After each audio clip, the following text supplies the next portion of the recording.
Hello, Mark Crossfield here. We're going to do a video today based on trying to improve your club path. So try to stop you people all hitting from out to in, the most common mistake I see day in, day out. Give you a slightly different idea that you might have thought about before that I do with students, and I see a massive improvement, instant improvement, as long as they can just get it into their swing and get it into their mind of the actual what's moving when. So what part of the hands and the shaft is moving when. Let's get stuck in.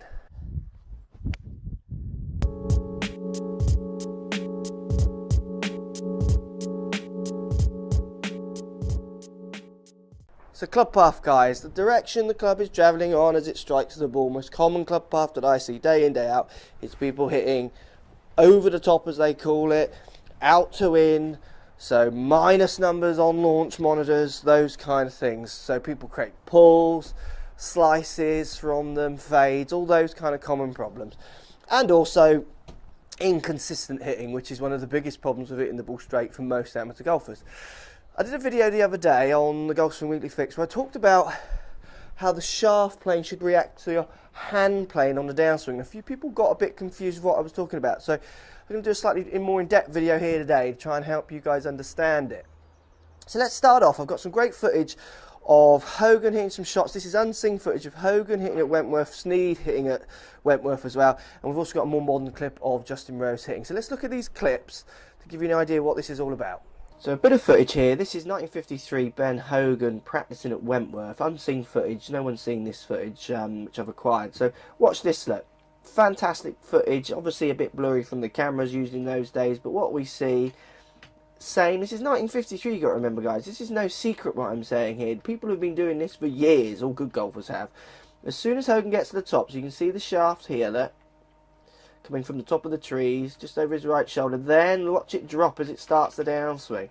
It drops down flatter there. As soon as he pulls down, that shaft is laying back flatter than the hand plane, so it's flatter than his hand plane, which is allowing him to severely whip through this ball and create some of the best strikes the world's ever seen.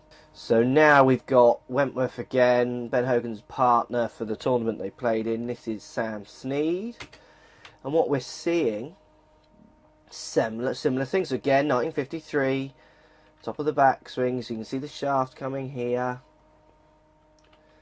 And Sam had his slamming swing. And you can see as he starts the downswing how that shaft drops flatter again. So it's not his hands dropping. I mean, if you trace his hands back, his hands are really kind of pulling down on a very similar path. It's the shaft is dropping flatter than the hand plane. It's coming down much lower than the hand plane, which is the key for, again, a great player. If he was alive, you know, if he was still playing golf today, he would be a great player with that swing still now. So we now go to a modern player, Justin Rose. Fantastic swing Justin Rose has got. You know, years have gone by, but the technique and the ideas, even if they're conscious or subconscious for these guys, are the same. If we take Justin back up to the top, obviously video technology has changed. The quality is slightly better here. If we track a line down on Justin's hand plane, so his hand plane is going to be, say, around there. As soon as he starts the downswing, so downswing cart's pulling down, look how the shaft instantly just drops flatter than the hand plane. It's not that he's laying it off at the top, which some people have mentioned in the videos that we're talking about, or other videos I've done. He's dropping those hands on the same plane. It's relatively a steep plane with his hand path, but he's dropping the shaft flatter than the hand plane, which allows him to make solid contact and get very good club path numbers.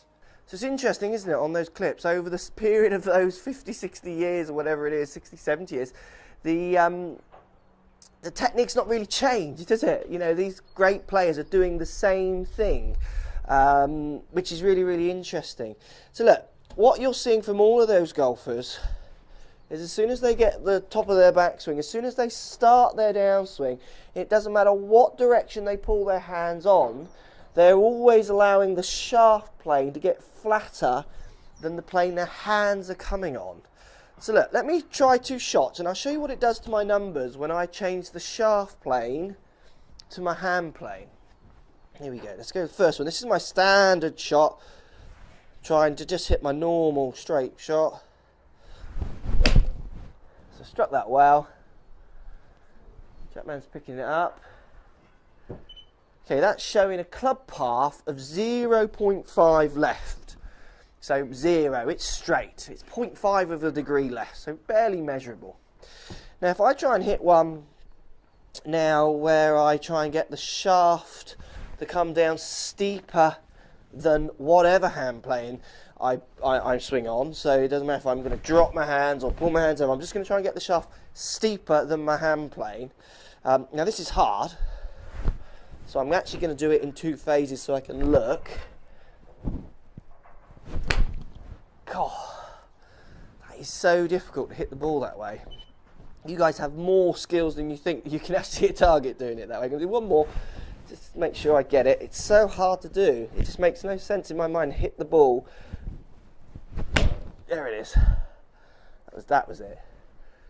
There we go. I mean, Trackman's reading that as 8 across, so -8. Massive out to win numbers. The thing that I did is my hands didn't feel like they came down on a different path, but I changed the shaft angle to my hand plane. So to the plane my hands are coming down, and I changed the shaft angle in respect to that hand plane, and that completely affected my strike. Obviously it felt very hard to hit the ball doing it the other way, and my numbers of club path. And I see day in, day out, people starting their downswings often trying to think about dropping the hands, feel like they've got to drop the hands to hit from the inside. And often they find that they don't actually change their paths at all. I see lots of people, they get to the top drop, the hands flatter, but the shaft plane is still steeper, so they still struggle to strike, and they get their club paths quite confused. Great drill for you guys to do, and I did this with a student the other day, and he's always struggling with out the wind paths, and I got him to think about this. It's hard, he finds it really hard to do, and he said he found it really hard to recreate, similar as I found it hard to recreate the wrong way there. But when he did it, the results were instant and very different. So what we did, and I'll show you his footage quickly here, or his picture. You can see his picture here. You can see the difference in how he's going to attack the ball on his downswing between the before and after. And what we were doing, we've got 3 balls lined up. I can see my reflection in the old Mickelson poster here. Taking him to the top of his backswing, wherever he got, not changing that position. Then from there, all I was doing was just resting the club back, and then getting him to swing out to the ball from there. Now you hit pretty stinking shots doing this, because the pause affects the coordination levels.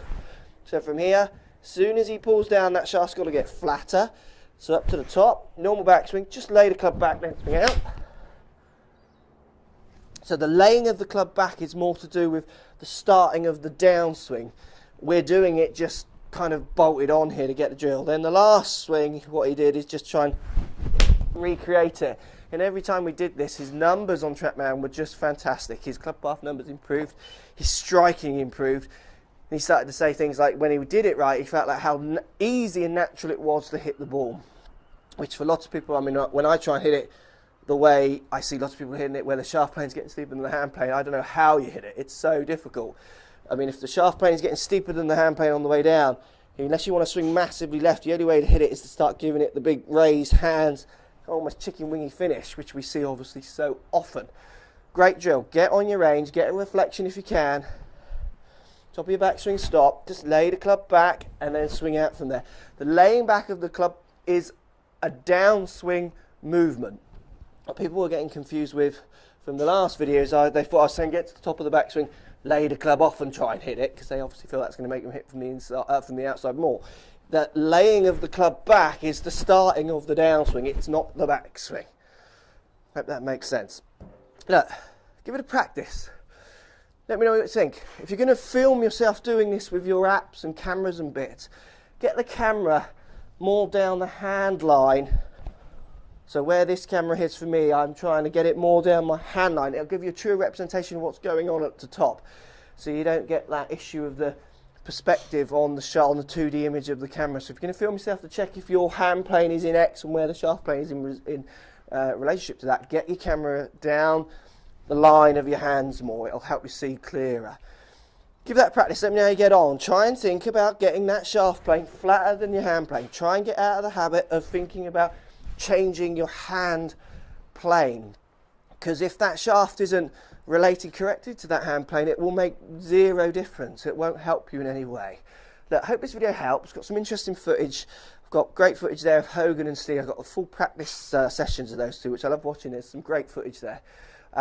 Post comments down below. Love to hear what you've got to say. Let me know if you have success with this drill or not. It'd be really interesting to hear what you've got to say about it. Thanks for watching. So if you like what's going on here, don't be afraid to subscribe to the channel. Also thumbs up the video, post comments. Love to hear what you guys got to say.